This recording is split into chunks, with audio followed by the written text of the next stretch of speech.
මේ ලෝකේ ජීවත් වෙන මිනිස්සු හරි පුදුමාකාරයි. අද දවසේ දුප්පත් මිනිස්සයා හෙට දවසේ ධනවතෙක් වෙන්නේ.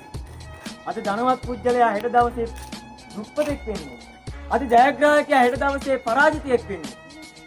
අද පරාජිතයා හෙට දවසේ ජයග්‍රාහකයෙක් වෙන්නේ. අද මහමග යදින යාචකයා හෙට දවසේ ධනවතෙක් වෙන්නේ. Taman අභියෝග ඉදිරියේ ජීවිතයට මුහුණ දෙන ආකාරයට අනුව. මේ ලෝකේ පුජ්‍යලයන් Tamanගේ තියෙන ලොකුම ශක්තිය කවදා හරි දවසක උරගා බලන්නේ. ඒ මිනිස්සයා දිනපු වෙලාවල් වලට වඩා පෙරදුන වෙලාවල්. මේ ලෝකයේ තුල මිනිස්සු උදව් ලැබෙනකම් බොහෝ දෙනෙක් බලාගෙන ඉන්නවා. සහාය ලැබෙනකම් ගොඩක් දෙනෙක් මේ ලෝකයේ තුල මිනිස්සු බලාගෙන ඉන්නවා. ඒ වගේම තමයි Tamanම විශ්වාස කරන කෙනෙක් කෙනකම් අපේ මිනිස්සු ගොඩක් වෙලාවට බලාගෙන ඉන්නවා. හොඳම කාරණාව තමයි හොඳම අවස්ථාවක් වෙනකම් මේ ලෝකයේ තුල මිනිස්සු බලාගෙන ඉන්නවා. හැබැයි ඔයා බලාගෙන ඉන්නව වෙන්න පුළුවන්. කාලේ කවදාකවත් බලාගෙන ඉන්නේ නැහැ.